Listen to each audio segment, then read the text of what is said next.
I'm reading a foreword to a book called Purification in Tibetan Buddhism. This has to do with the idea of purifying by confession to the 35 confession Buddhas. Okay, so I've committed lots of sins. They're called downfalls in Tibetan Buddhism. Mistakes, missed the mark, or failing to stay on the path.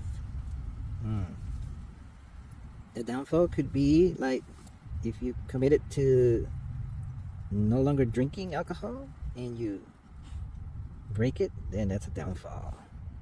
You could say, students, this is the teachers, listen up.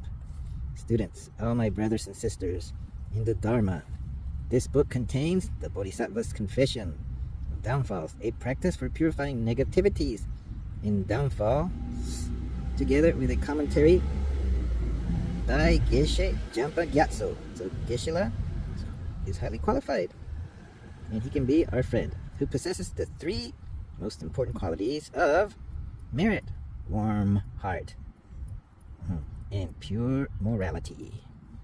That's nice. And he has been teaching Dharma, the Buddha Dharma, for many years in the West, particularly in Italy. He's been extremely kind to innumerable Westerners. So when we have enough merit, we will be able to understand the reasons why the practice of the confession of downfalls should be done by everyone who wants happiness and does not want suffering. Success in achieving happiness and avoiding problems, both now and in the future, depends upon two requisites. These requisites function whether we believe them or not. For we might not believe that a particular tiny seed planted in the ground can grow into a tree with thousands of branches, and so on. That does not mean that this tree does not exist. In fact, there is such a tree in India. It's called the Nyagroda tree. It can provide shade for 500 horse carriages.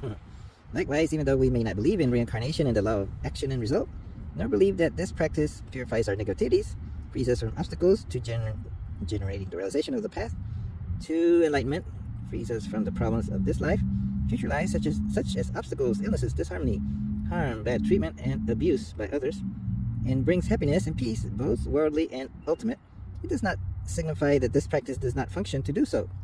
Similarly, if we were to explain to a primitive person about rockets going to the moon or about television, although he may not believe in the existence of these things, the mere fact that he does not believe in them does not mean that they do not exist. So reality is not necessarily as we believe it to be. So let's see, what are the prerequisites for success in achieving happiness and avoiding problems? Well, one of them is to purify the causes of suffering. Those are negativities created in the past. However, although this is of benefit, merely to purify them alone is not sufficient. We also need to stop committing those negativities in the future. So the second requisite for achieving happiness is to change our own mind and our own actions. Otherwise, we would be like the elephant who goes into the water to wash, only to emerge and once again lay down in the sand and get dirty. There would never be an end to our purification practice. This is why the practice of the confession of the downfalls, sometimes called the 35 confession Buddhas, which is done in conjunction with the 4 opponent forces. So you cannot just confess to them. You have to apply the 4 opponent forces. That includes the force of turning away from the faults of the future. The determination to not commit a particular negative action, and henceforth to live in morality. With these 2 requisites, the purification of negativities already committed and the abstention from committing them again, we can purify all obstacles to our happiness. Why are we not able to perfectly work for the benefit of sentient beings, to free them from suffering and cause them to attain happiness, and especially to lead them to enlightenment? It's because we are sentient beings whose minds are obscure. If instead we were enlightened beings, Buddhas, we would not have any obscurations whatsoever in our mental continuum.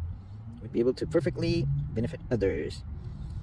Therefore, since the practice of purification enables us to purify negative actions, the obscurations that prevent us achieving the realizations of the path to enlightenment, extremely important. By engaging in it, we will be able to perfectly work to free sentient beings from the depthless ocean of suffering, lead them to happiness, the very purpose of our lives.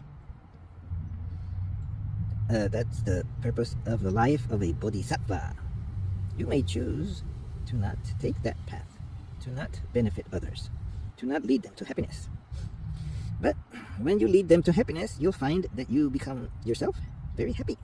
So, that's something to think about. When we mindfully and correctly practice the confession of downfalls, even once, it has the power to purify even very heavy negative actions, such as the 5 actions of immediate retribution. This is the reason why Lama Tsongkhapa performed many hundreds of thousands of prostrations in conjunction with the recitation of the names of the 35 Buddhas. This practice is extremely powerful.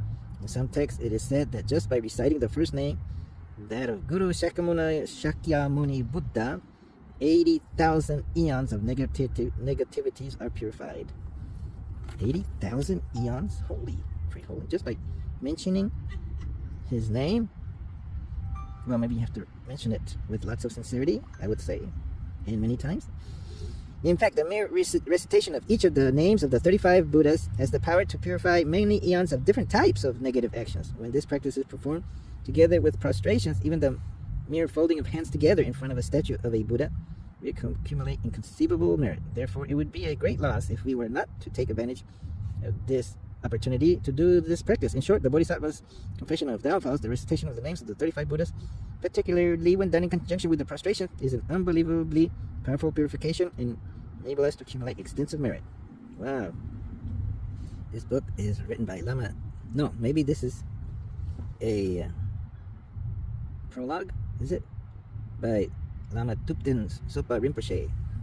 But this book is written by Lama Geshe Jampa Gyatso. So how do we start? Well, first we have to know that the practice of purifying negativities and accumulating merit are at the heart of many methods taught in the Buddhist Sutra and Tantra teachings, or attaining enlightenment. For attaining enlightenment, to gain any mental or spiritual development whatsoever, it is absolutely necessary to purify the negativities of body, speech, and mind. Om Ahum. That we have accumulated throughout our beginningless lives. These negativities have left imprints on our mental continuum that at some future time will ripen in the experience of suffering. Therefore, to avoid rebirth in the lower realms and the experience of happiness in future lives, and to gain liberation and enlightenment, it is essential to purify our mental continuum. In addition to purifying negatives, we need to accumulate merit or positive energy to achieve enlightenment. This is done by engaging in virtuous actions such as the practice of the 6 perfections: generosity, morality, patience, joyful effort, concentration, and wisdom. Generosity, that's giving. Morality, moral discipline. Patience. Enthusiasm, joyful effort. Concentration, and meditation. And wisdom. By means of these practices, Bodhisattva is a being who is striving to attain enlightenment, is able to accumulate the merit necessary to bring about the mental development that reaches its zenith in the state of complete omniscience. Oh man, how could that? Complete omniscience, was that like having access to Gemini AI and Copilot AI and all the other AIs, and plus information that's not as warehoused connected to them? All knowledge, access to all knowledge, would be a state of complete omniscience. Inconceivable. So the advantage of engaging in the practice of the Bodhisattva's confession of downfalls is that it enables us to both purify our negativities and to accumulate merit by applying the 4 opponent forces.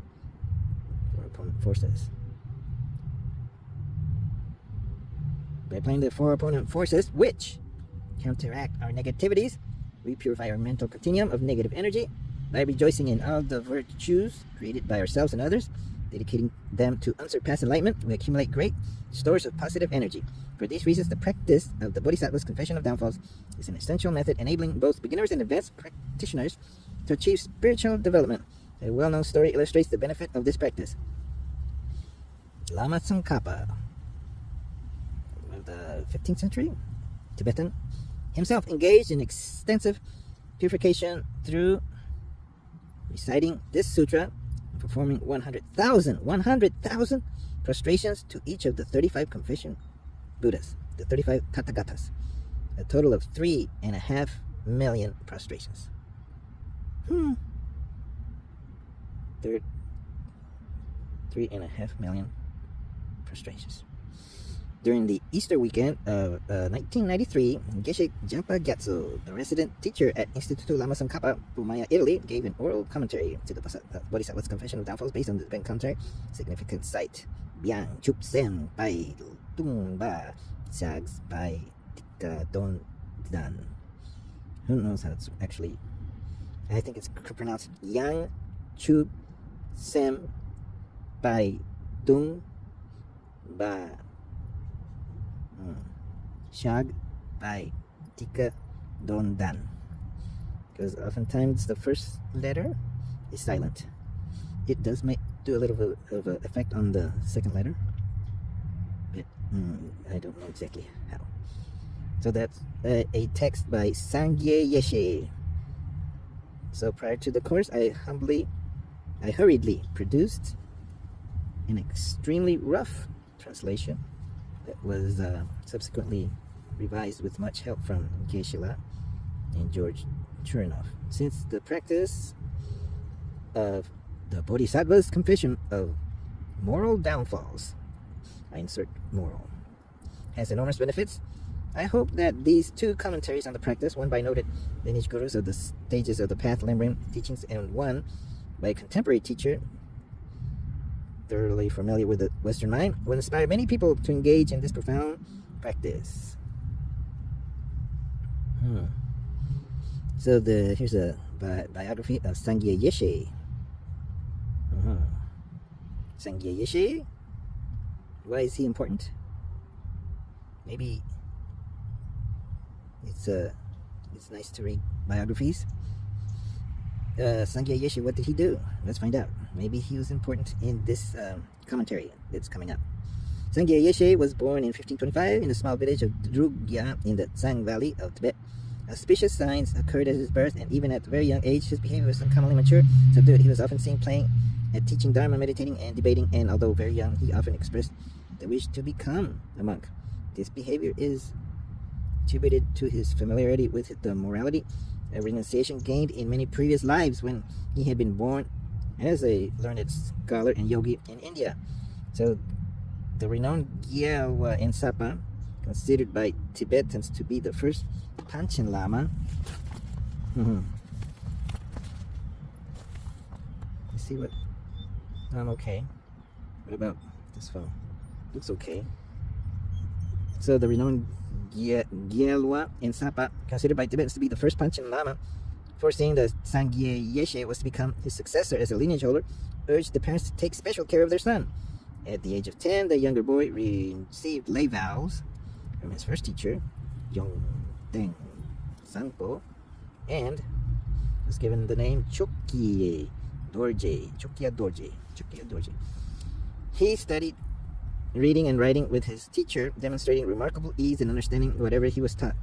Later, upon receiving the vows of a novice monk, Shramanera, from this same master, he became known as Sangghye Yeshe. And so when he became a monk, he was known as Sangghye Yeshe. At the age of 15, Sangghye Yeshe entered Tushilumpo Monastery and began studying the philosophical subjects of Sondru Gyaltsen the following year. When considering whether to go study at Ser Monastery with Jetsun Choki Gyaltsen, a friend advised him to study instead under the tutelage of that master's disciple, Jamyan Gedon Dosan, who was considered a manifestation of Manjushri. So Sangghye Yeshe studied Pramana logic and epistemology with this master, and then returned to Tashilungpo Monastery, where until the age of 18 he studied Madhyamaka philosophy. At the age of 19, he debated in front of a large gathering of abbots and monks at Tashilungpo, and undefeated became renowned for his knowledge. knowledge. There it is. Sangghye Yeshe. It's not colored. It's the outline of what would be a tanka painting of him, 1525 to 1591. So he then studied the perfection of wisdom literature in the Vinaya, and once again, his extraordinary depth of understanding was noted by his teachers. At the age of 26, following the advice of Giren Losang, he became the disciplinarian at Tashilumpo. At the conclusion of these duties, Sangghye Yeshe traveled to Ganchen Chupal Monastery, where he received many teachings from Panchen Rinpoche Donyo Gyatsen on both Sutra and Tantra, including the transmission of many teachings on mind training, Lojong. He then attended the lower Tantric college, where he studied and mastered the Tantras. Oh. What? So he studied many things. He studied and mastered the Tantras, rituals, ritual dance, mandala drawing, ritual music, chanting, and the rituals associated with the burnt offering. During this time, a severe bout of leg pain made Sangghye Yeshe determined to return to Sang.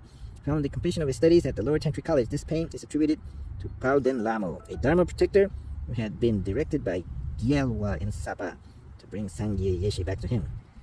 Subsequently, Sangghye Yeshe went to study with Gyalwa in Sapa and received the transmission of the teachings of the stages of the path, Lam Rim, from this learned master. He became his root guru. Sangghye Yeshe spent many years in meditation based on these teachings, greatly pleasing his teacher, having requested Gyalwa in Sapa for permission to receive the vows of a fully ordained monk. He was not yet fully ordained. This would make him fully ordained. So he received them from the abbot of Riwo Gepel Monastery, Chogli Nampar Gyalwa. After receiving teachings from this abbot, Sangghye Yeshe returned to Ensa Monastery, where he received transmission of a great number of Tantra initiations and commentaries from Gyalwa in Sapa. Upon the passing away of this precious master, Sangghye Yeshe made many offerings to the monastery and commissioned the making of many images. Twice Sangghye Yeshe became the abbot of Riwo Gepel Monastery, and in this position turned the wheel of Dharma for the benefit of his many disciples. Later, returning to Ensa, that is, he gave extensive teachings on both sutras and tantras. During this time, he took great care of Gyalwa in Sapa's incarnation, Losang Choki Gyatso, bestowing upon him the first day and later the novice vows, as well as many teachings, the blessings of numerous initiations. In short, Sangghye Yeshe's entire life was dedicated to Dharma practice, the suppression of the mental afflictions, and the practice of deity yoga. Passed away in 1591 at the age of 67, his death being accompanied by many marvelous signs. Various rites were conducted during the 49 days in which his body remained enclosed in a special structure built for the cremation. So following the cremation, what happened? Uncommonly large relic pills, one the size of a pea, were found amassed together in the shape of eyes, brains, tongues, hearts, and central channel. His main disciple, Panchen Losang Choki Gyatso, had a stupa constructed on the cremation site to contain the relics and commissioned the making of a huge gold-covered copper statue of Sangghye Yeshe. It was upon the passing away of his precious root guru Sangghye Yeshe that Panchen Losang Choki Gyatso was inspired to write the Guru Puja Lama Chopa. Although Sangghye Yeshe had many well-known disciples, the best is said to have been Losang Choki Gyatso, the reincarnation of Gyalwa in Sapa, who, although considered by Westerners to be the first Panchanama, is considered by Tibetans to be the second. Interesting. The root text, translated by George Churinov, included here, is set in italic type to distinguish it from a significant Sangghye Yeshe's explanation. Both the root text and Sangghye Yeshe's explanation have been indented to set them apart from Geshe Jampa Gyatso's commentary. I have abbreviated and modified some of the titles and subtitles in Sangghye Yeshe's explanation. I have added extra subtitles at many points. A complete translation of the original Outline can be found in the appendices. For the sake of readability, phrases such as "this is taught" or "shown by saying," or "the meaning of this is," that occurs in Sangghye Yeshe's commentary, respectively, before and after each section of the root text has been omitted. While these phrases are necessary in the Tibetan to show the demarcation between the root text and Sangghye Yeshe's explanation, I felt them to be unnecessary in the English, as this demarcation has been accomplished typographically. Also, while the commentary generally cites only the first and last few words of each of the relevant sections of the root text, here complete citations have been included for easier reference. The chart indicating the colors and hand positions of the 35 Tathagatas is translated from Lama Tsongkhapa's Practice of the 35 Confession Buddhas, the description of the deities' bodies. Most of the commentary by Geshe Jampa Gyatso included here in the transcription of his 1993 teachings on a significant site. Okay, however, the detailed explanations of the actions and the results, the 4 characteristics of the actions included in the information, the 4 types of results included in the chapter, the 4 opponent powers, and the 4 branches of the complete path, as well as the 10 non-virtues included in the chapter, the force of total under the heading negatives included in the eternal righteous, have been incorporated from Geshe-la's teachings on punching laws and Yeshe's quick path, land rim, even the subsection, the mind of enlightenment, included in the forces of Geshe-la's commentary. Instituto Lama Tsongkhapa. A text from the collected works of mind training by Gyabje Trijang Rinpoche. Geshe-la suggestions. I myself wrote a very brief overview of the 7-point meditation for developing mind enlightenment. This is not included in a more detailed format since extensive explanations of this meditation are already available in other English commentaries on the stages of the path. The list of the 8 qualities of the Buddha, Dharma, and Sangha included the subsequent refuge in the chapter, the force of the basis, an abbreviated translation from Jetsun Chokyi Gyatso's Ocean Playground of the Lord of the Nagas. In addition, when I felt that a certain point needed further explanation, I personally questioned Geshe-la about it and then added his clarifications to this text.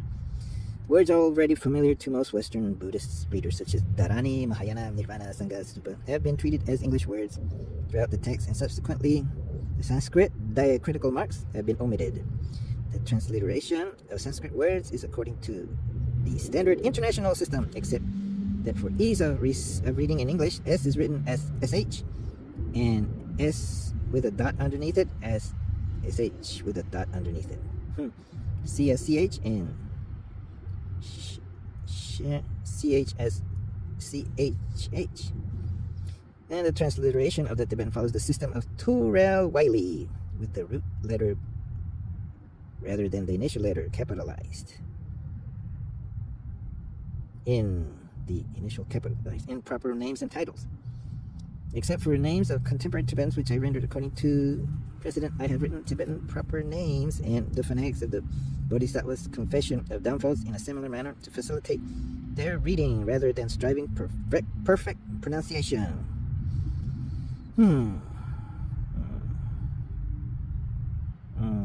Is this like acknowledgements? Yes. Very good, very good.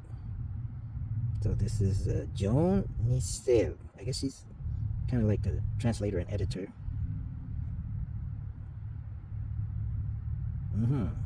So here's the introduction. We'll read the introduction next time. For now, I will upload this to my Buddhism for Happiness for All channel.